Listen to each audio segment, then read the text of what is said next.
영어의 표현 중에 하나가 There is no free lunch라고 하는 말이 있다 합니다. 직역하면 공짜 점심은 없다라고 하는 말인데, 이게 이제 보통 우리가 잘 알고 있는 세상에 공짜가 어딨어? 공짜 없어라고 하는 이제 그 뜻이 되는 겁니다.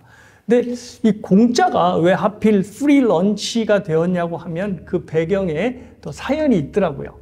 1900년대에 미국에 굉장히 배고픈 시절이 있었던 모양입니다. 이제 그곳에서 장사들이 하도 안 되니까, 맥주집, 그러니까 맥주집이니까 장사가 얼마나 더 안 되겠어요. 먹고 살기 바쁜 때인데. 그러니까 이제 맥주집이 점심에 맥주를 먹으러 오는 사람들에게는 프리 런치를 이렇게 주겠다라고 이제 광고를 크게 했던 모양입니다. 그래서 사람들이 보통 점심에는 맥주집 안 가잖아요. 그런데 프리 런치를 준다는 말에 이제 구름대 같이 그 식당에 몰려들었던 모양입니다.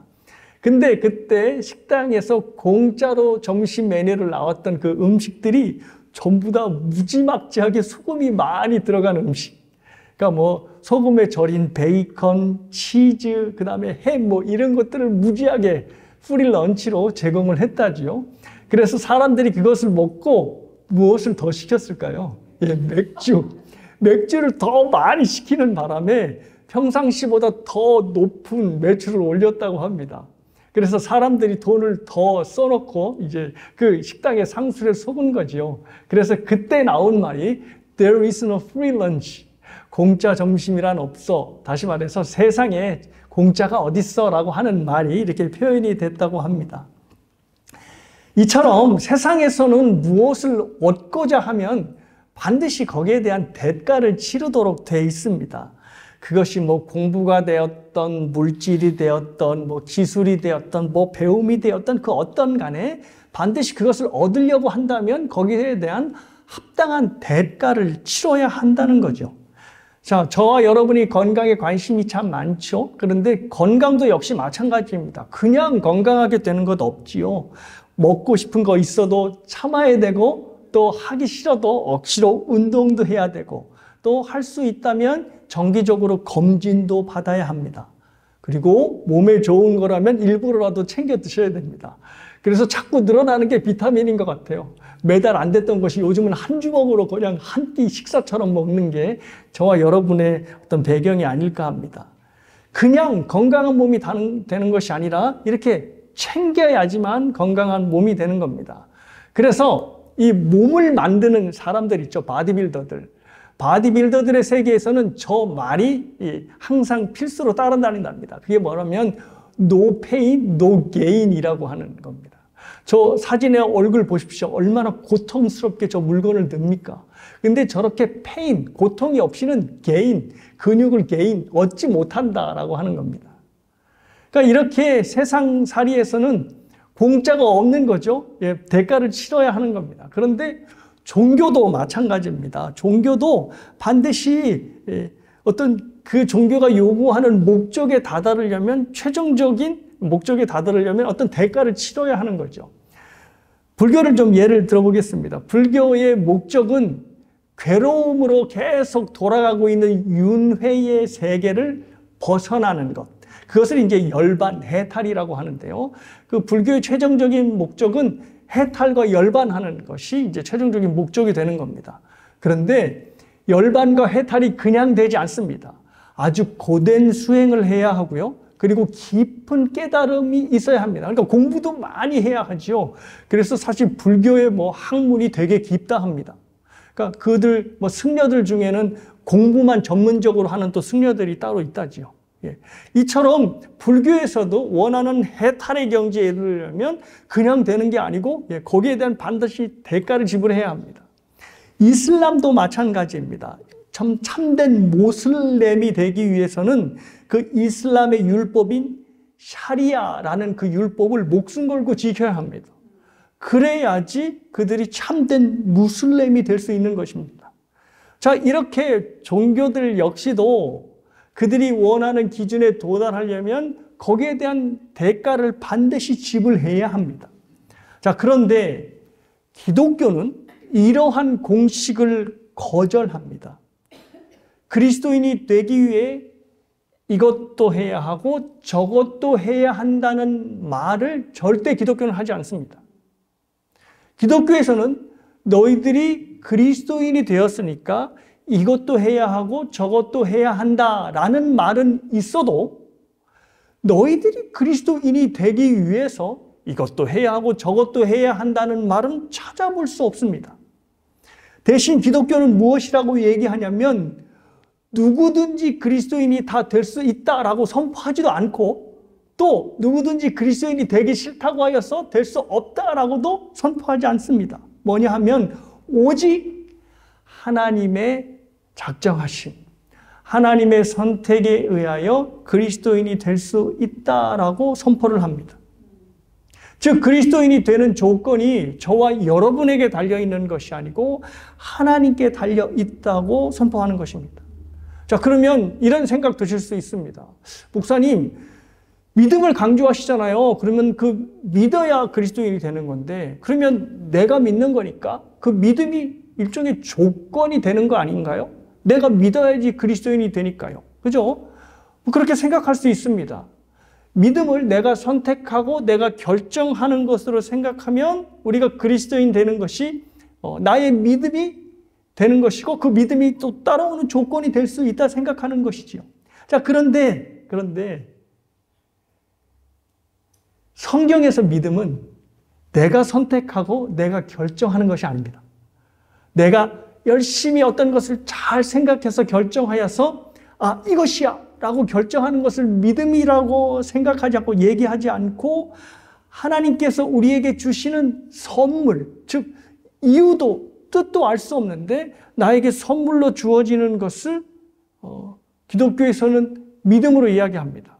여러분이 너무나 잘 아시는 말씀이죠. 또 제가 인용을 하는데요. 에베소서 2장 8절의 말씀입니다. 믿음을 이렇게 정의하는데요.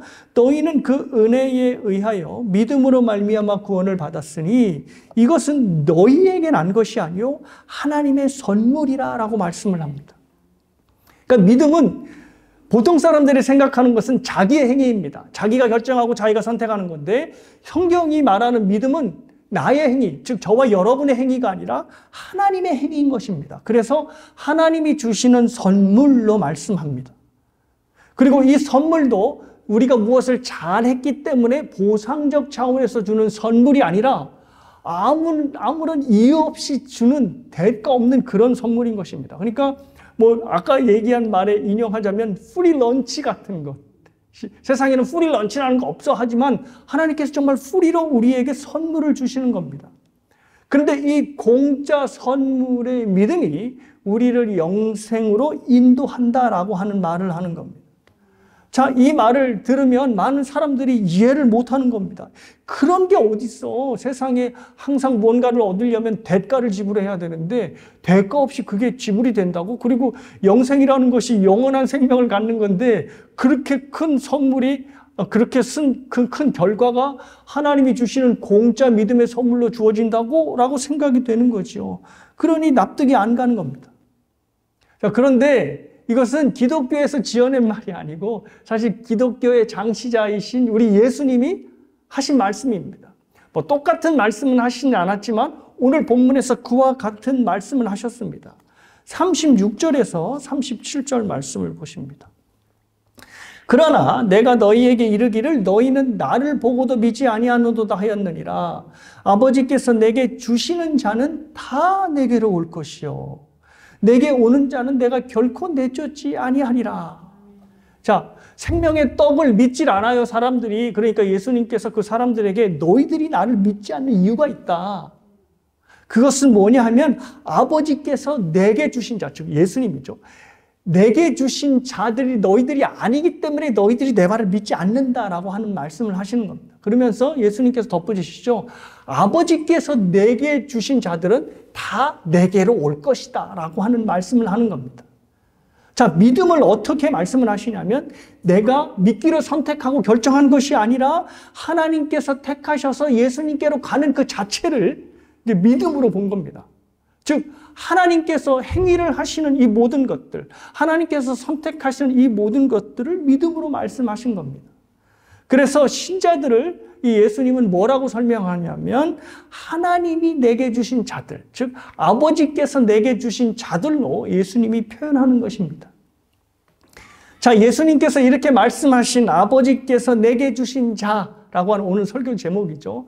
이 제목 안에 기독교의 굉장히 중요한 핵심 교리가 있습니다. 그것을 이제 칼빈 신학에서는 튤립이라고 이야기를 하는데요. 그 내용을 오늘 좀 다뤄볼까 합니다. 화면에서 보시는 대로 이 앞글자만 따서 튤립입니다. 근데 이게 앞에서 보시는 대로 저 튤립은 총 5개의 교리로 되어 있는데요. 오늘 5개의 교리를 다 다뤘다가는 그냥 뭐 40분, 50분 설교만으로 그렇게 될 겁니다. 그럼 여러분 상당히 힘들어 하실 텐데. 그래서 저 앞에 보이시는 대로 저 점 찍힌 3가지의 교리만 다뤄볼까 합니다. 그 3가지의 교리가 오늘 예수님께서 말씀하신 본문의 말씀과 굉장히 일치하고요. 또 이것을 저희 삶에 적용할 때 저희 삶의 어떤 방식들과 또 삶의 믿음의 라이프 스타일들이 달라지게 될 것입니다. 평상시에 보다도 제가 조금 교리를 설교하기 때문에 딱딱하게 느껴지실 수 있습니다. 그런데 오늘 저거를 기억하셔야지 저희가 제대로 된 신앙생활을 할 수 있고 제대로 된 믿음을 고백할 수 있습니다. 그러니까 딱딱하시다 더 집중하셔서 잘 들으셨으면 좋겠습니다. 자, 첫 번째 저와 여러분이 확인할 교리는요, 바로 이겁니다. 무조건적 선택, 즉 unconditional election입니다. 36절에 여러분이 보시면 예수님께서 내게 주시는 자는 다 내게로 올 것이다 라는 말씀을 하셨습니다. 자, 이것은 하나님께서 선택하는 자들이 있고 그 선택하는 자들을 하나님께서 성자에게, 즉 예수님께 보낸다는 것입니다. 그러면 그들이 결국 예수를 그리스도로 믿게 된다는 뜻입니다. 자, 이것은 기독교가 우리의 선택이나 결정에 의해서 시작하지 않고 하나님의 선택, 하나님의 결정에서 시작한다는 것입니다. 그러니까 내가 하나님을 선택하는 것이 아니라 하나님이 저와 여러분을 선택하는 것입니다. 자, 그런데 이 선택이 납득이 안 가는 선택입니다. 왜냐하면 어떤 선택이기 때문에요? 무조건적인 선택이기 때문에 그렇습니다. 하나님께서 우리에게 어떤 조건을 찾으셔서 선택하는 것이 아니고 그냥 하나님의 뜻에 의하여 우리의 조건을 보지 않고 선택을 하십니다. 그래서 unconditional election, 즉 무조건적 선택입니다. 자, 이 부분이 사람들을 어렵게 만드는 부분입니다. 왜냐하면 우리의 모든 선택에는 이유와 조건이 있습니다. 물건이든 사람이든 무언가를 선택할 때는 항상 조건과 이유를 대지요. 특별히 이게 어디에서 두드러지게 나타나냐면 결혼 정년기에 있는 처녀 총각들을 보면 선택의 기준이 명확하게 드러납니다. 나보다 뭐 키가 커야 한다. 뭐 내 성격이 또 내성적이니까 좀 내가 만나는 사람은 외향적인 사람이면 좋겠다. 또 집안 이랬으면 좋겠다라고 하는 여러 가지 선택의 조건들을 쭉 나열합니다. 물론 그 선택의 조건들을 많이 세울수록 혼자 살 확률이 상당히 커지게 되는 거죠. 네. 하지만 뭐 어떻지 간에 이해는 갑니다. 왜냐하면 평생을 함께 살 배우자를 고르는데 조건 없이 그냥 한다? 요즘 세대들은 특히 이게 맞지 않는 이야기가 될 것입니다. 그런데 배우자뿐만 아니라 학교도 그렇고 어떤 물건 살 때도 그렇고 특별히 교회를 또 선택할 때도 항상 조건과 이유를 따라 붙이게 되는 겁니다. 그래서 보면 세상 만사에는 조건 없는 선택이란, 이유 없는 선택이란 있을 수가 없는 겁니다. 그런데 하나님의 선택에는 조건이 없습니다. 왜 저와 여러분을 선택했는지, 그 많은 사람들 중에 왜 선물의 믿음을 주셨는지 알지를 못하는 겁니다. 근데 우리들뿐만 아닙니다. 하나님께서 늘 이런 식으로 하셨어요. 하나님께서 택하신 이스라엘 백성을 한번 보십시오. 하나님께서 이스라엘 백성을 택하셨는데 조건과 이유가 없습니다. 한번 보시면요. 신명기 7장 7절입니다. 여호와께서 너희를 기뻐하시고, 너희는 이스라엘 백성이겠죠. 너희를 기뻐하시고 너희를 택하심은 너희가 다른 민족보다 수요가 많기 때문이 아니니라. 너희는 오히려 그 민족 중에 가장 적으니라.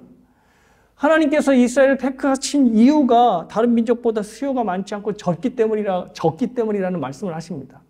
이거는 이스라엘을 택한 이유가 되는 것이 아니라 이스라엘을 하나님의 택한 백성으로 택할 이유가 없다는 것을 의미합니다. 자, 이스라엘의 시조가 누구죠? 아브라함이죠. 아브라함을 봐도 이게 명확하게 됩니다. 아브라함은 뭐 대단한 인물이 아니었습니다. 그가 갈대아 우르에서 아버지와 함께 우상을 장사하던 사람입니다. 그 스토리가 이제 사도행전에 나오는 것 같은데요. 그 우상을 장사하며 살았던 사람이 바로 아브라함입니다. 그가 뭐 신실하게 하나님을 따로 믿고 있었다 뭐 이런 거 아니었습니다. 그런데 하나님께서 그 많은 사람들 중에 아브라함을 택하셔서 뭐 하늘의 별과 같이 바다의 모래알 같이 민족을 허락하시겠다고 나타나셔서 약속 주시고 그를 어디로요? 갈대아 우르에서 빼내서 가나안으로 향하게 하셨습니다. 아무리 찾아봐도 왜 많은 사람들 중에 아브라함을 택하셨는지 이유와 조건이 없는 것입니다. 자, 이 무조건적 선택은 예수님에게도 드러납니다. 예수님께서 사람들 중에 제자를 택하셨을 때도 조건이 없으셨습니다. 얘들이 얼마나 복음을 잘 전할지, 사람들에게 친화력이 있을지 없을지, 능력이 있을지 없을지, 또 이 제자들이 살고 있었던 가문은 어떤 건지 일체 보지 않으셨습니다. 그냥 예수님께서 가셔서 그들을 택하셔서 제자로 삼으셨습니다. 자, 저와 여러분도 마찬가지로 하나님께서 아무런 이유 없이 아무런 조건 없이 하나님의 자녀로 선택을 하신 것입니다. 항상 기억하십시오. 저와 여러분이 그리스도로 살게 되었다는 것은 나의 배경의 가문도 없고 또 나의 어떤 능력도 없고 또 나의 믿음의 어떤 종교성이 깊고 이런 것 전혀 배경을 두지 않았다는 겁니다. 하나님의 무조건적인 선택의 기반 위에 저와 여러분의 신앙이 세워진 것입니다. 그런데 이것이요, 그냥 이 진리로 끝나지 않고 이것이 저와 여러분의 삶에 적용이 되어야 합니다. 그리스도인으로 산다는 말은 무슨 말인가 하면 하나님께서 우리를 무조건적으로 선택하셨듯이 우리도 역시 삶에서 조건적으로 살지 않는다라고 하는 다짐과 기억으로 살아가야 합니다. 세상 사람들은 행복을 조건으로 생각합니다. 자기 나름대로의 행복의 조건들을 쭉 적어놓고 그 조건들을 이뤄가는 것이 행복이라고 생각합니다. 많은 사람들이 불행한 것은 그들이 여기는 행복의 조건들이 채워지지 않았기 때문에, 만족스럽지 않기 때문에 그들이 불행하다고 생각하는 겁니다. 자, 그런데 그리스도인은 이와 같은 삶과는 달라야 합니다. 왜냐하면 저와 여러분이 지금 어디에 기반 위에 서 있다고요? 하나님의 무조건적인 선택, 은혜에 기반이 서 있습니다. 그러면 하나님은 하나님대로 하고 나는 나대로 하는 것이 아니라 하나님의 무조건적인 선택을 내 삶에 적용해야 됩니다. 다시 말해서 내가 내 삶에서 나 이거 있으면 행복할 것 같아 라고 하는 조건들, 그 조건들을 하나하나씩 지워가는 것이 바로 저와 여러분의 삶이 되어야 합니다.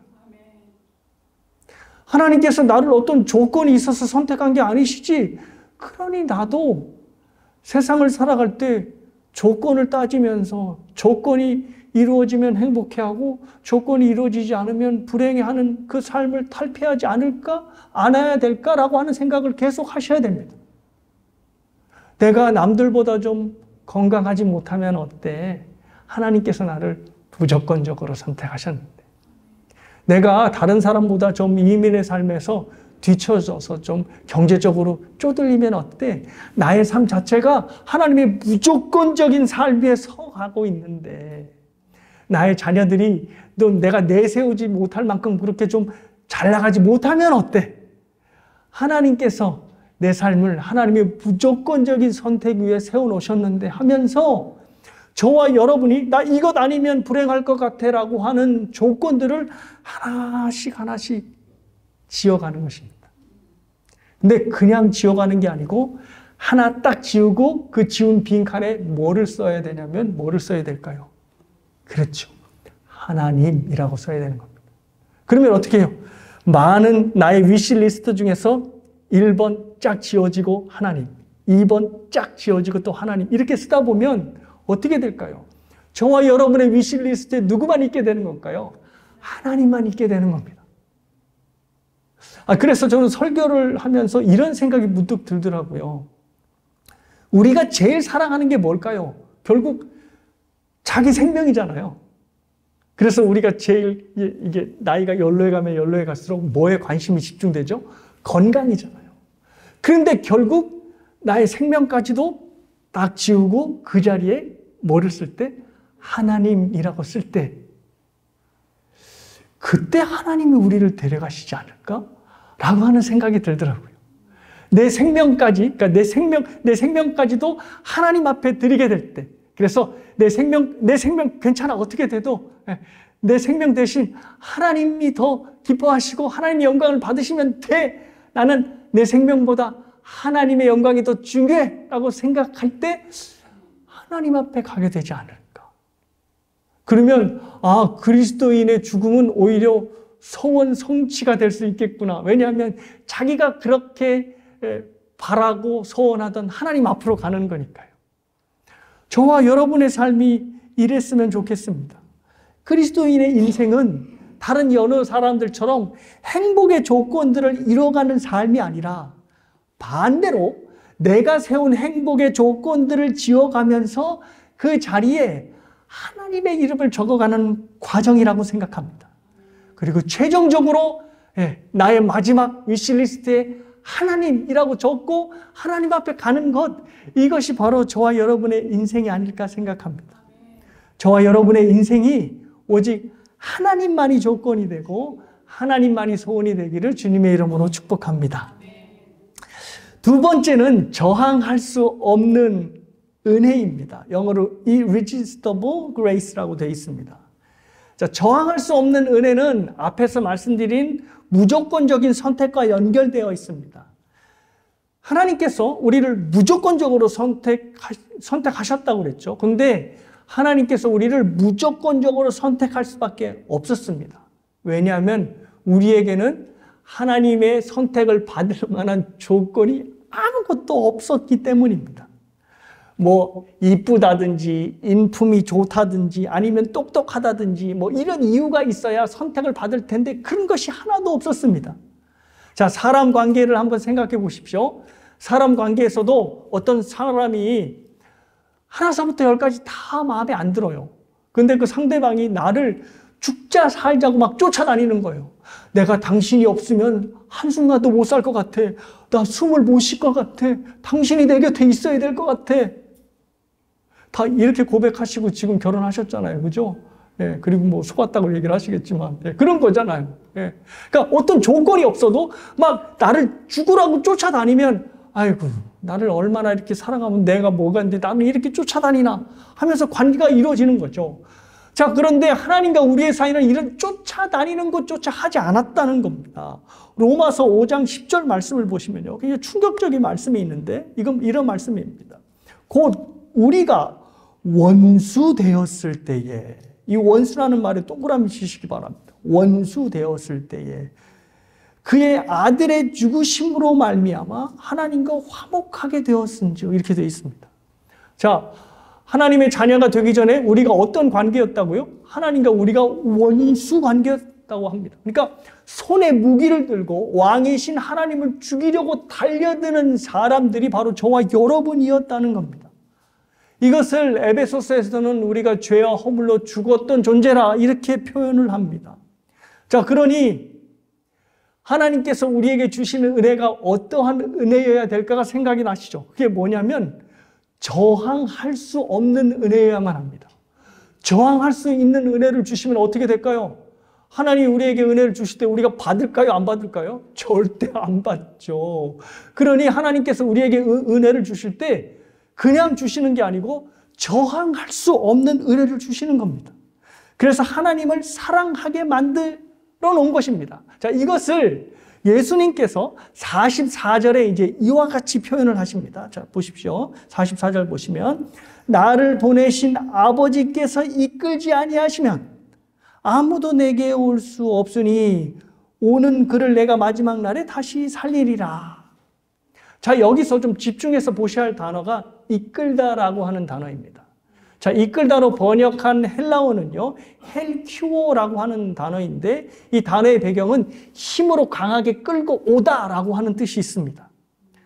자, 이제 이 단어가 이제 어떤 배경에서 사용했냐면 요한복음 21장, 이제 마지막 장이에요. 이제 예수님께서 부활하셔서 이제 제자들과 베드로 앞에 나타나시죠. 그래서 제자들이 이제 고기를 다시 잡는데 예수님께서 제자를 처음으로 부르실 때와 똑같은 장면이 연출이 됩니다. 밤새도록 고기를 잡으려 하는데 이들이 못 낚아요. 그렇죠?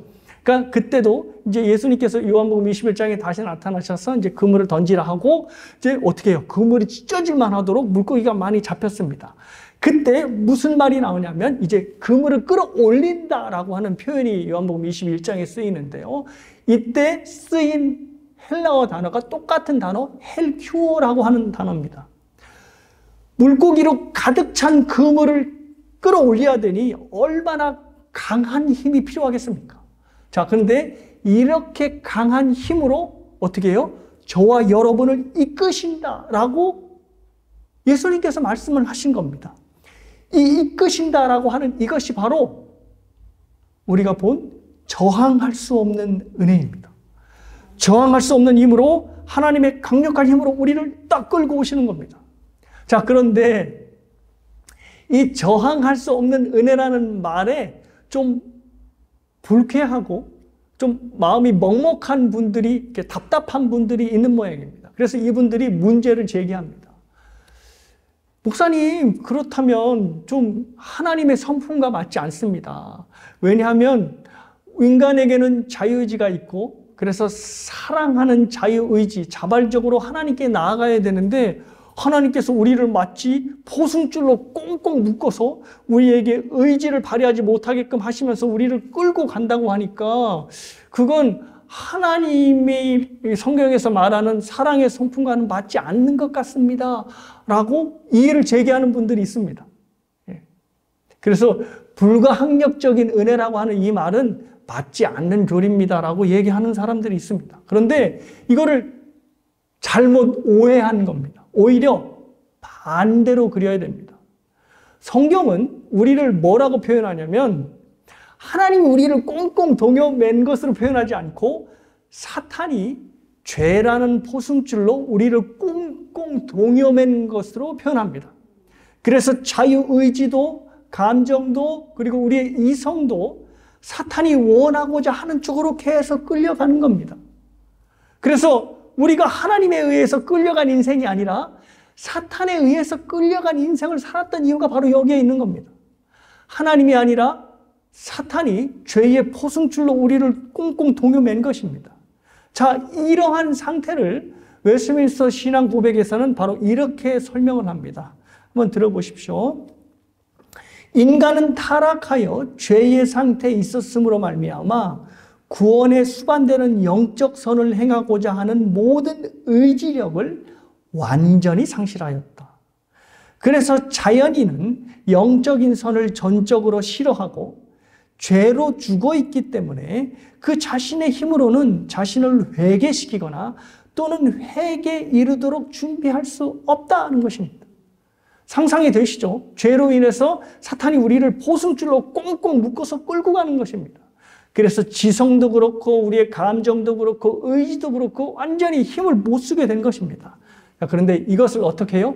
저항할 수 없는 은혜로 딱 끊어버리는 겁니다. 하나님이 우리를 동요맨 것이 아니라 사탄이 동요맨 것을 하나님께서 빡 하고 끊으시는 겁니다. 자, 이렇게 끊어지자, 그러니까 저와 여러분이 그렇게 끊어졌다는 겁니다. 그렇게 끊어지자 진리를 알아듣게 되었고 진리를 감정으로 반응하게 되었고 또 진리를 따라 살고 싶어하는 욕망이 우리 안에 생긴 겁니다. 자, 그래서 제가 아주 자주 설명하는 성경의 예가 있는데요. 그게 바로 사도행전 16장에 나오는 자주장수 루디아라고 하는 예화입니다. 사도 바울이 이제 빌립보에 가서 복음을 전하는데요. 그때 수많은 여인들이 앉아 있었습니다. 그런데 그 여인들 중에 누가 껴있냐면 루디아가 껴 있었습니다. 근데 그 여인들에게, 이 루디아를 비롯하여 그 여인들에게 복음을 전하는데 그 복음을 받아들인 사람은 루디아밖에 없었습니다. 이제 그 사건을 이렇게 14절이 묘사하는데요. 두아디라시아에 있는 자색 옷감 장사로서 하나님을 섬기는 루디아라 하는 한 여자가 말을 듣고 있을 때에, 그러니까 사도 바울의 말을 듣고 있었다는 거죠. 주께서 그 마음을 열어 바울의 말을 따르게 하신지라. 자, 저항할 수 없는 은혜가 어떻게 해요?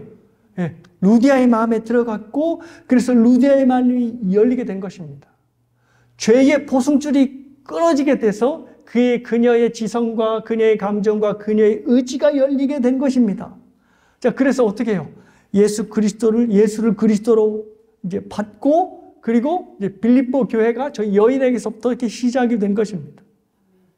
그러니 하나님께서 우리에게 저항할 수밖에 없는 은혜, 즉 우리의 어떤 자유지나 이런 것을 막 이게 억누르고 말소하는 것 같지만 그렇지 않다는 겁니다.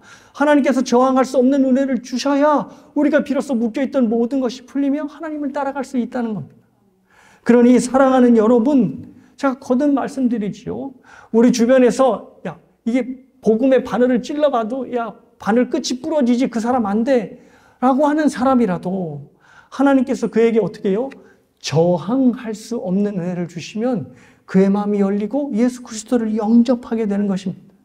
그러니 저항할 수 없는 은혜를 놓고 기도하십시오. 그래서 이 은혜가 그의 마음에 들어가도록, 그래서 낭망치 말고 기도하시는 여러분 모두가 되시기를 바랍니다. 자, 그리고 세 번째는 성도의 견인이라고 하는 교리입니다.